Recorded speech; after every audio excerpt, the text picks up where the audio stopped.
আসসালামু আলাইকুম। সবাই কেমন আছেন? আজকে আপনাদেরকে পাহাড়ি বাজার দেখাবো। যদিও আমি এর আগে পাহাড়ি বাজার দেখিয়েছি। আসলে পাহাড়ি বাজারটা এমন হয়, এটা ভ্রাম্যমাণের মতো। মানে সবসময় এক জিনিস পাওয়া যায় না। আপনি যখন যেই সিজনে যাবেন বাজারটা ঠিক ওই সিজনেই সাজে। সেই কারণে প্রতিবার আপনি পাহাড়ি বাজারে ভিন্নতা পাবেন। এই কারণে আমি পাহাড়ি বাজারটা আজকে ক্যাপচার করব আপনাদের জন্য। তো সকালবেলা আমার ছেলে রাতে বলে ঘুমাইছে, বড় ছেলে যে আম্মু আমাকে ডাক দিবা, আমি কিন্তু যাব। ছোট ছেলেও বলছে যাব। তো আমি ঘুম থেকে উঠে ওদেরকে বললাম যে চলো। প্রচুর শীত, যখন চট্টগ্রামে গেছি আমরা তখন কিন্তু অনেক ঠান্ডা ছিল, অনেক শীত ছিল। তো ওদেরকে বললাম যে ডাক দিলাম, বড় ছেলে দেখি যে লড়াচড়া করে না, ও মানে শীতে কাতরাচ্ছে, যাবে না একটা ভাব। এদিক দিয়ে ছোট ছেলেটা রেডি হয়ে গেছে, আমিও রেডি হয়ে গেলাম। যাওয়ার কথা ছিল অনেকেই, কিন্তু শেষে কেউই যাবে না।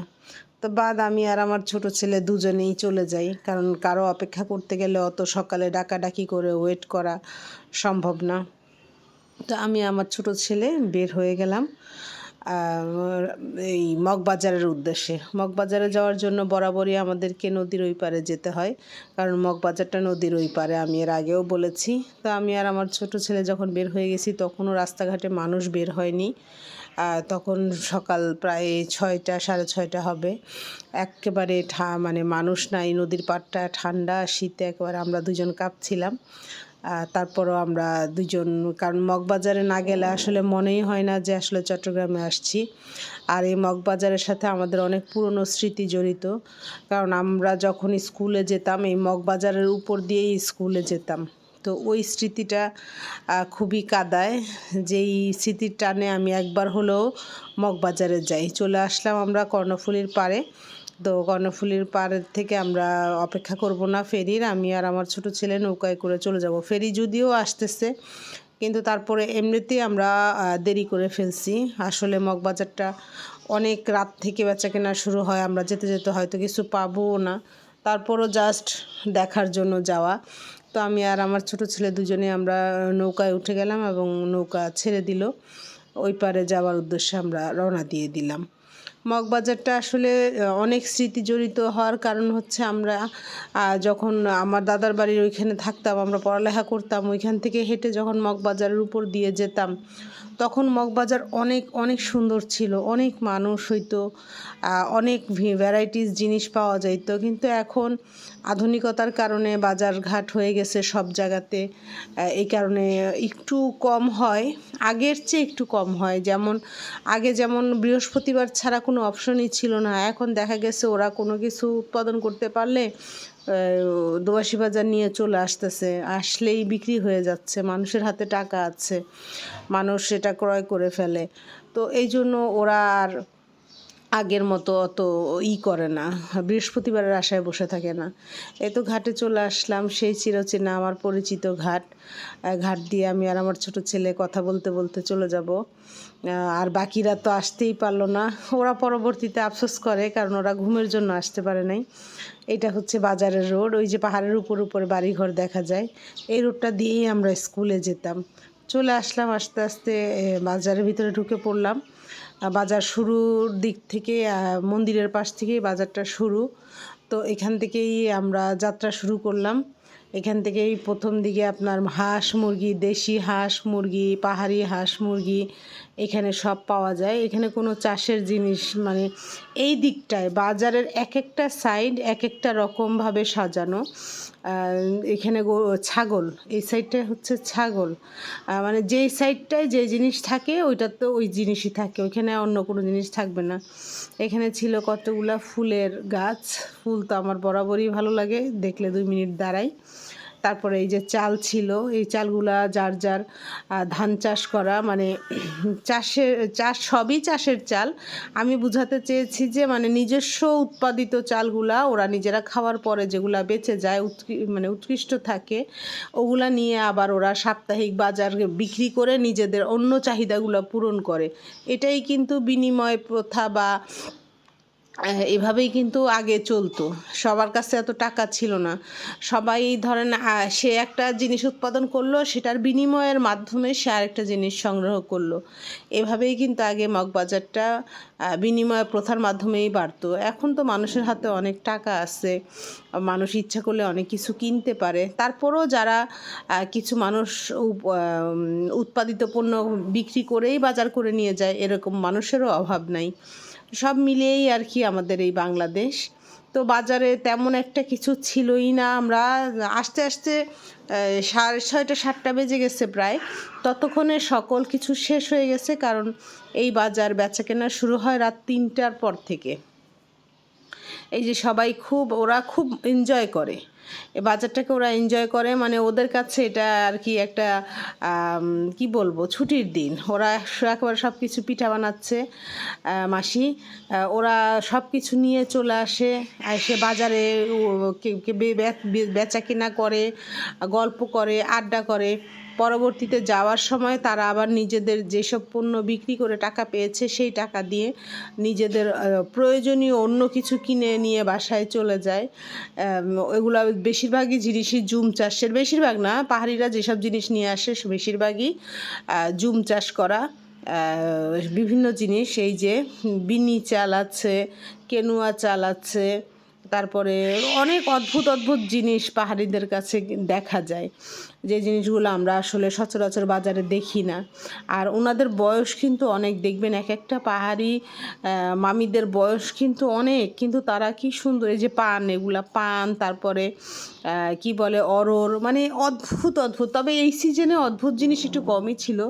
আমি আবার একটু ধনেপাতা নিয়ে নিলাম, কারণ নতুন কিছু দেখলে আমি কিনি, নতুন কিছু না দেখলে তেমন একটা কিনি না, কারণ আমাদের ঘরের সামনেই বাজার আছে। নতুন কিছু না দেখলে কিনে নিয়ে হাতে টেনে টেনে যাওয়াটা আমার কাছে বিরক্তিকর লাগে। তো ধনেপাতাটা একটু, ওই যে বিলাতি ধনেপাতা যেটা বরপাতা, ওটা একটু নতুন পাইছিলাম, এই জন্য নিয়ে নিলাম। এখানে ছিল মাইটটা আলু, মাটির নিচে যে আলুটা হয়, মাইটটা আলু, তারপরে এদিক দিয়ে সব মানে বিভিন্ন ধরনের জিনিস আনছিল সবাই।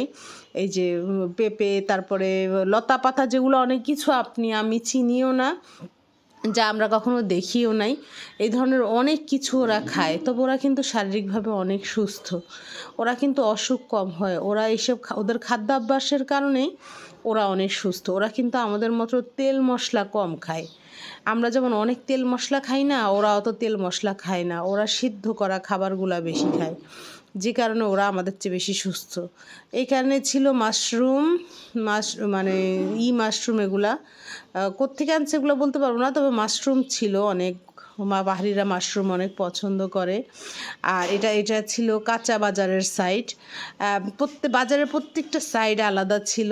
এখানে ছিল সবজি কাঁচা বাজারের, এখানে কিন্তু বাঙালি সব বিক্রেতাও ছিল, পাহাড়ি বিক্রেতাও ছিল। কিন্তু ওই যেই সাইডগুলি আমি দেখিয়েছি অদ্ভুত অদ্ভুত জিনিস নিয়ে বসে থাকে, ওই সাইডগুলোতে শুধু পাহাড়িরাই বিক্রি করে। এখানে কিন্তু জুম চাষেরও আছে, আবার নর্মাল চাষেরও শাকসবজি আছে ভরা।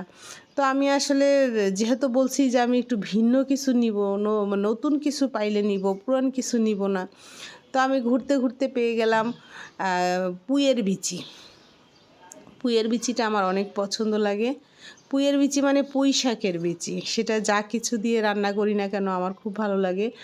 এই কারণে আমি কিছু পুঁই শাকের বিচি নিয়ে নিব। আর এই যে এখানে হচ্ছে ওদের মার্কেট, থামি, তারপরে ওদের ব্যাগ, ওদের প্রয়োজনীয় জিনিস, মানে বিভিন্ন জিনিস এই সাইডটায় বিক্রি হয়। এই বাজারটা অনেক পুরনো একটা বাজার, এবং বাজারটা বিশাল বড় একটা তেঁতুল গাছের নিচে, দেখতে খুব সুন্দর লাগে বাজারের সিনারিটা। তবে আমরা যখন ছোটোকালে বাজার দিয়ে যেতাম তখন অনেক ভিড় হতো, আমরা যেতে পারতাম না, মানুষের ভিড়ে দাঁড়ায় থাকতাম কতক্ষণ, ঠেলে ঠেলে ধাক্কা দিয়ে দিয়ে তারপরে যেতাম। কিন্তু এখন আর আগের মতো ভিড়টা হয় না। এখন মানুষ বেড়ে গেছে না কমে গেছে সেটা বলতে পারবো না, তবে আগের মতো ভিড় হয় না। কেন হয় না সেটা অতটা বলতে পারবো না। এই যে এই সাইডটা, ওরা ওই সাইডটায় বাজার বেচাকেনা করে, এই সাইড থেকে মার্কেট করে তারপরে বাড়িতে ফিরে চলে যায়। খুব সুন্দর লাগে পাহাড়িদের এই জীবন। এই যে সবাই মিলে আড্ডা মারতেছে একসাথে, ওরা চা নাস্তা খাবে, সিগারেট খাবে, পাহাড়িরা মেয়েরাও কিন্তু সিগারেট খায়, জানেন? ওরা সিগারেট খাবে। আর এই যে সাইডটায় ঢুকছি, এই সাইডটা হচ্ছে মাছের বাজার। এখানে মাছ একদিকে, শুটকি একদিকে, শাকসবজি একদিকে, প্রতিটা জিনিস সম্পূর্ণ আলাদা আলাদা সাইডে বিক্রি হয়। আমি এখন চলে যাব সামুদ্রিক মাছ, কত রকমের মাছ আছে। আর আমাদের এই সাইডের মানুষরা একটু সামুদ্রিক মাছটা বেশি খায়, কারণ এদিকে পুকুরের মাছ, কাপ্তাই লেকের মাছ আমরা যারা খাই, ওই পারে আছি তারা খাই, কিন্তু নদীর এই পারে যারা আছে তারা বেশিরভাগ মানুষরাই সামুদ্রিক মাছটার উপরে নির্ভরশীল। দেখা গেছে ওরা নিয়ে রেখে দিলে এক সপ্তাহ ওরা সুন্দর চলে যায়। আর এই সাইডে ছিল চাষের মাছ। চাষের মাছ তো বরাবরই ভালো লাগে না, খেতেও ভালো লাগে না, দেখতেও ভালো লাগে না। আর সামুদ্রিক মাছের ভিতরে ভিন্নতা ছিল, নতুন নতুন অনেক রকমের মাছ ছিল, যা কখনো দেখছি কখনো দেখি নাই, এই ধরনের অনেক মাছ ছিল। তারপরে শুরু হয়ে গেল শুটকি। এদিক দিয়ে শুরু হয়ে গেছে শুটকির বাজার। আর শুটকির তো অভাব নাই। শুটকি ছাড়া চট্টগ্রামের পাহাড়ি বলেন আর বাঙালি বলেন, শুটকি ছাড়া চলা দায়। আমরা বিভিন্ন ধরনের শুটকি বিভিন্নভাবে খেয়ে থাকি, আর শুটকি ছাড়া আমাদের চলেই না। আর এই শীতকালে তো শুটকির কোনো জুড়িই নেই। বেগুন দিয়ে শুটকি, সিম দিয়ে শুটকি, তারপরে খরবায়ুম দিয়ে মানে টমেটো দিয়ে শুটকি, এর কোনো জুড়ি নেই। তো আমি এখান থেকে শুটকি নিয়ে নিচ্ছি কতগুলা ভর্তা খাওয়ার জন্য। এখন আর শুটকি আগের মতো সস্তায় পাওয়া যায় না, অনেক অনেক দাম। ইচ্ছা করলেও শুটকি বেশি নিতে পারি না। আগে যা নিতাম তার 4 ভাগের 1 ভাগ নিয়ে যাই, এত দাম বাড়ছে। তো শুটকি দেখতে ভাল লাগে আমার, প্রত্যেকটা যে সাইডই খুব চমৎকার লাগে। যখন যেই সাইডে যাই তখন সেই সাইডটাই খুব ভাল লাগে। এখানে বিভিন্ন ধরনের শুটকি ছিল, চিংড়ি ছিল, ছুরি ছিল, লইট্টা ছিল, তারপরে পাহাড়িদেরও কিছু শুটকি ছিল যে শুটকিগুলো বাঙালিরা খায় না। বিভিন্ন ধরনের হাঙর মাছের শুটকি ছিল, তারপরে কি অদ্ভুত অদ্ভুত কতগুলা মাছের শুটকি ছিল যেগুলো আমরা কখনো খাই না, কিন্তু দেখলে বোঝা যায় যে এই শুটকিগুলো আমাদের বাঙালিদের না, ওরা আবার চিনে। শুটকি যারা বিক্রি করে, পাহাড়িরা পাহাড়ি শুটকি বিক্রি করতেছে, আবার বাঙালিরা বাঙালি শুটকি বিক্রি করতেছে। তো ওইভাবেই আর কি শুটকির পার্থক্যটা করা হয়। তো আমরা যেটা নর্মালি খাই, ছুরি, লইট্টা, তারপরে চিংড়ি, রিকশা শুটকি, তারপরে মলা শুটকি, এই ধরনের শুটকিগুলো আমরা বেশি খাই। শুটকির স্তূপ থেকে বের হয়ে যাব, এটা পুরাটাই শুটকির বাজার এই সাইডটা। তারপরে এখান দিয়ে আবার সে কাঁচা শাক সবজি শুরু হয়ে গেছে। কাঁচা শাক সবজি তো দেখতে ভালো লাগে শীতকাল, এবং সব ফ্রেশ ফ্রেশ, একে তো গ্রামের ফ্রেশ ফ্রেশ সবজি, দ্বিতীয়ত কেমিক্যালবিহীন বলা যেতে পারে, কারণ এগুলো একেবারে গ্রাম থেকে, প্রত্যন্ত গ্রাম থেকে উৎপাদন করেই বাজারে নিয়ে চলে আসছে। এখানে হরসের বিচি বের হয়ে গেছে। হরসের বিচিটা আমরা খুবই পছন্দ করি, মাছের সাথে, বেগুনের সাথে, সিমের সাথে খুব ভাল লাগে। আমি এই যে পুঁই শাকের বিচি নিয়ে নিলাম 1 কেজি, কারণ পুঁই শাকের বিচিটা আমার খুব খুব খুব পছন্দের একটা সবজি। এটা ইলিশ মাছ দিয়ে বা নারকেল চিংড়ি দিয়ে রান্না করলে খুব মজা হয়। তা আমি একটু হরসের বিচি নিয়ে নিচ্ছি, একটু ধনেপাতা নিয়ে নিচ্ছি, একটু পুঁই শাকের বিচি নিয়ে নিচ্ছি, মানে যেগুলো নতুন আমাদের এলাকায় পাওয়া যাচ্ছে না ওই ধরনের জিনিসগুলো আমি একটু বেশি নিয়েছি, কারণ ঘরের সামনে যে জিনিসগুলো আছে ওগুলো টেনে নিয়ে যাওয়ার আসলে কোনো মানে হয় না, কারণ নদী পার হইতে হয়, আবার অনেকটা পথ হাঁটতে হয়। তো এই জন্য আর শুধু শুধু ওই কষ্টটা করলাম না। আর এই শীতকালটা আল্লাহ মানুষের জন্য অনেক বড় একটা রহমত আমি মনে করি, কারণ আপনি ইচ্ছা করলে অনেক শাকসবজি খেতে পারেন একটু কম দামের মধ্যে। তো এইভাবে শীতকালটা যদি সব সময় থাকতো তাহলে গরিব মানুষের আর কষ্ট থাকতো না, শাকসবজি খেয়েই দিন পার করে দিতে পারতো আমি মনে করি। কারণ একটু শুটকি দিয়ে একটু বেগুন রান্না করা যায়, একটু সিম রান্না করা যায়, বাঁধাকপি ভাজি করা যায়, ফুলকপি ভাজি করা যায়, মাছ না হলেও মোটামুটি খেয়ে দিয়ে বাঁচা যায়। কিন্তু গরমকালে সবজির ক্রাইসিসটা আমার কাছে খুবই বেদনাদায়ক, কষ্টদায়ক। একে তো গরমের সবজিগুলো তেমন একটা মজার না, আর দ্বিতীয়ত হচ্ছে কি আর দামও প্রচুর থাকে, দুইটা মিলে আর কি একেবারে একাকার অবস্থা হয়। তা আমি অনেক কষ্টে এদিক দিয়ে বের হয়ে যাচ্ছি। মোটামুটি ভিড়ও ছিল, ঠান্ডাও ছিল, সবাই সোয়েটার পরা ছিল। এই যে রাজমা বা হরসের বিচি, আপনারা যারা বা চট্টগ্রামের না তারা অনেকেই চিনবেন না, এটা কিন্তু ইন্ডিয়াতে পাওয়া যায়। সিমের বিচি আর হরসের বিচি, এই বিচিগুলা খুবই খুবই মজার। এগুলো আমরা সারা বছরই খাই, রেখে দেই, শুকিয়ে রেখে দেই বা শুকনো অবস্থায় কিনি। সারা বছরই আমরা হরসের বিচি খাই, শুটকি দিয়ে, মাছ দিয়ে, মাংস দিয়ে, বিভিন্নভাবে আমরা হরসের বিচি খেয়ে থাকি। তো আজকে বাজারে তেমন নতুন কিছু আমি দেখতে পাই নাই, হালকা পাতলা ছিল নতুন কিছু। তো আজকে আর কথা বাড়িয়ে আপনাদের সময় নষ্ট করব না। পরবর্তীতে আবার যখন আসব অবশ্যই পাহাড়ি বাজারে নিয়ে আসব, নতুন নতুন ভিউ দেখাবো। আমার ছোট ছেলেটা মূলত গেছিলো ভুট্টা খাওয়ার জন্য, কারণ পাহাড়ি ভুট্টা কিন্তু অনেক মজা, কিন্তু যে ভুট্টা পায় নাই ওর মনটা অনেক খারাপ। পাহাড়ি আদা ছিল, পাহাড়ি আদাগুলা, জুম চাষের আদাগুলা খুব সুন্দর হয়। তো সবাই ভালো থাকবেন। পাহাড়ি বাজার থেকে বিদায় নিলাম। আসসালামু আলাইকুম।